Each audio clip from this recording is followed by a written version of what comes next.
Hello friends, welcome to our channel study mates. आज का हमारा टॉपिक है आर के नारायण की नॉवल द इंग्लिश टीचर। आज के इस वीडियो में हम आर के नारायण की इन्फॉर्मेशन, इनके वर्क की ब्रीफ इन्फॉर्मेशन के साथ साथ द इंग्लिश टीचर को पूरा का पूरा एक्सप्लेन करेंगे। आई होप आपको ये वीडियो पसंद आएगी। अगर आपको वीडियो पसंद आए तो वीडियो को लाइक एंड चैनल को सब्सक्राइब ज़रूर करिएगा। तो चलिए वीडियो को शुरू करते हैं। सबसे पहले बात करेंगे आर के नारायण के बारे में। Are K Narayan राशीपुरम Krishnaswamy Narayan 1906 to 2001. He was one of India's most celebrated writers of English fiction and a leading figure of Indo-Anglian literature.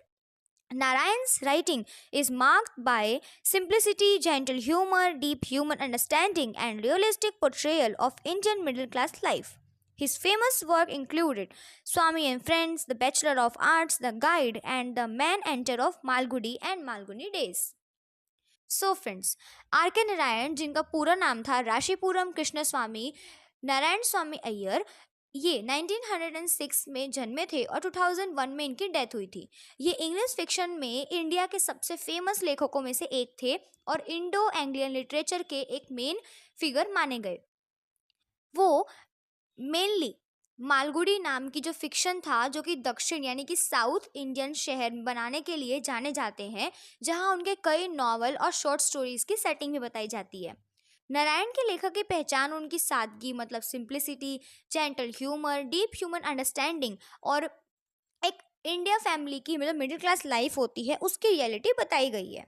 उनके फेमस वर्क जैसे कि Swami and friends, bachelor of arts, the guide, the man eater in Malgudi and Malgudi and days शामिल है। नारायण अक्सर everyday struggle, traditional versus modernity, सामाजिक परिवर्तन मतलब कि सोशल चेंज, ह्यूमन रिलेशनशिप के बारे में बातें करते हैं। उन्हें साहित्य अकादमी पुरस्कार मिला और पद्म भूषण भी मिला और उन्हें व्यापक रूप से एक मास्टर स्टोरी टेलर माना जाता है, जिन्होंने वार्म और चार्म के साथ भारतीय जीवन की संस्कृति को इंग्लिश लिटरेचर में बहुत ही बखूबी दिखाया।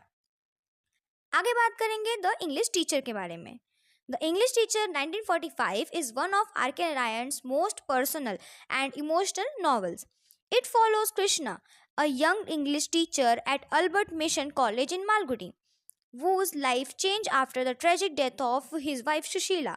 Unlike Narayan's earlier humorous works, The English Teacher is more serious, introspective, and autobiographical, reflecting Narayan's own experience of losing his wife. The novel highlights themes like love, loss, spirituality, self discovery, family life, and the search of inner peace. So friends, the English teacher 1945 में publish हुई थी और ये are K Narayan के सबसे personal और emotional stories में से एक है।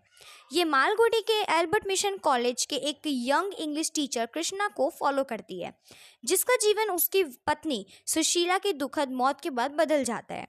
ये नॉवल उसके गहरे दुख, सुशीला की आत्मा से कम्युनिकेशन करने के प्रयास और इमोशनल हीलिंग और स्पिरिचुअल अंडरस्टैंडिंग की ओर दिखाते हैं। नारायण के शुरुआती ह्यूमरस कामों के कॉन्ट्रास्ट में द इंग्लिश टीचर ज़्यादा सीरियस, इंट्रोस्पेक्टिव और ऑटोबायोग्राफिकल है, जो नारायण के अपनी खुद की पत्नी को खो देने के भावों को इसमें दिखाते हैं। ये स्टोरी लव, हानि, स्पिरिचुअल और self discovery, family life, inner peace की खोज जैसे विषयों को दिखाती है।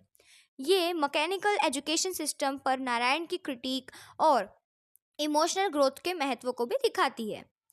कहानी आखिर में कृष्णा के दुख से एक हायर स्पिरिचुअल अवेयरनेस की ओर बढ़ते चीज़ों को बताई गई है इसमें, जो इसे नारायण के सबसे दुखद और मैच्योर वर्क्स में से एक बनाती है। आगे बात करेंगे पूरी की पूरी नॉवेल के समरी के बारे में, जिसमें 5 टाइप के पार्ट्स आते हैं: introduction, the tragic turn, spiritual contact and healing, critique of education and new direction, conclusion and spiritual transformation.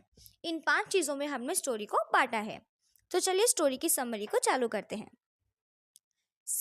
इसमें द इंग्लिश टीचर मालगुडी के अल्बर्ट मिशन कॉलेज में एक यंग इंग्लिश लेक्चरर है, कृष्णा के जीवन का फॉलो करती है।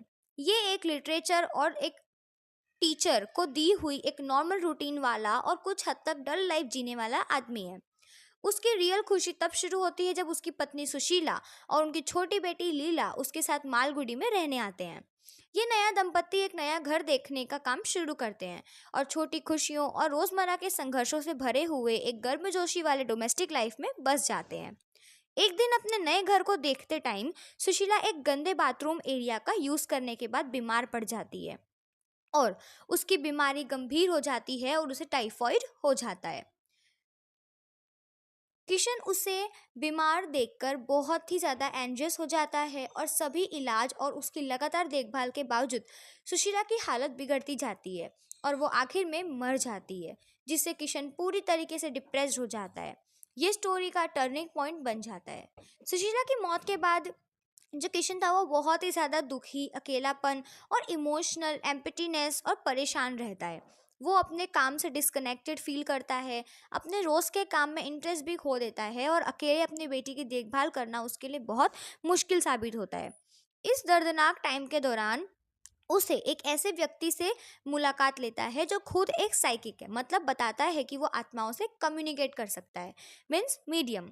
हालांकि उसको शुरू में शक होता है, पर वो जल्द ही उस मीडियम के माध्यम से सुशीला की मौजूदगी महसूस करने लगता है और उससे बातें करता है। ये आध्यात्मिक अनुभव किशन को कंफर्ट देते हैं और उसे इमोशनली हील होने में मदद करते हैं। वो धीरे धीरे ये मानने लगता है कि सुशीला उसे स्पिरिचुअली वर्ल्ड से गाइड कर रही है और ये कनेक्शन उसके लिए ताकत का सोर्स बन जाता है। इसके साथ में किशन अपने कॉलेज की जो अनइंस्पायरिंग एजुकेशन सिस्टम से बहुत ही ज़्यादा अनसेटिस्फाइड हो जाता है। वो फील करता है कि पढ़ाना लाइफलेस और स्ट्रेसफुल हो चुका है उसके लिए। उसके विचार तब बदल जाते हैं जब वो एक छोटे एक्सपेरिमेंटल स्कूल के हेडमास्टर, मतलब प्रिंसिपल से मिलता है, जो बच्चों को प्यार, ईमानदारी, क्रिएटिविटी और स्पिरिचुअल वैल्यू के साथ पढ़ाता है। कृष्णा हेडमास्टर के सरल लेकिन आइडियलिस्टिक शिक्षा यानी कि एजुकेशन को देख करके उससे बहुत इंस्पायर्ड होता है। धीरे धीरे वो एक नए स्कूल के साथ में ज़्यादा जुड़ जाता है। वो अपने जो शिक्षण के एक कर्तव्य के बजाय एक मीनिंगफुल, एक जॉयफुल एक्टिविटी के रूप में देखने लगता है। उसके प्रोफेशनल लाइफ में ये बदलाव सुशीला की जो अनुपस्थिति थी उसके लगातार दुख से उबरने में उसकी मदद करती है, क्योंकि उसे एक चेंज मिल चुका था। हेडमास्टर और स्कूल कम्युनिटी के साथ उसके जो संबंध थे वो उसकी हीलिंग पावर के लिए बहुत ही मेन हिस्सा बन गए थे। इसमें जैसे जैसे स्टोरी अपने अंत तक पहुंचती है, किशन एक स्पिरिचुअल ट्रांसफॉर्मेशन से गुजरता है। उसे सुशीला की आत्मा से एक आखिरी शक्तिशाली कम्युनिकेशन मिलता है जो उसे शांति, पीस और सेंस ऑफ कॉम्प्लेक्शन देता है। वो उसके साथ में एक गहरा आंतरिक मिलन, मतलब एक इनर यूनियन फील करता है। एक ऐसा मिलन जो कि फिजिकल लाइफ से बहुत ही दूर था। इस समझ के साथ में कृष्ण अपनी कॉलेज की नौकरी से रिजाइन दे देता है और सिंप्लिसिटी, प्रेम और एक उद्देश्य का जीवन चुनते हुए पूरी लगन के साथ में उस नए स्कूल में शामिल हो जाता है। और स्टोरी एक शांत ऑप्टिमिस्टिक नोट पर ख़त्म हो जाती है, क्योंकि उसे आंतरिक शांति, इमोशनल मैच्योरिटी और एक गहरे आत्माधिक संबंध को प्राप्त करता है जो उसके जीवन में आगे बढ़ने में मदद करते हैं। और इसी के साथ में हमारी आज की वीडियो भी यहीं पर ख़त्म होती है। आई होप आपको ये वीडियो पसंद आई होगी। अगर आपको वीडियो पसंद आई हो तो वीडियो को लाइक एंड चैनल को सब्सक्राइब ज़रूर करिएगा। मिलते हैं अगली वीडियो में।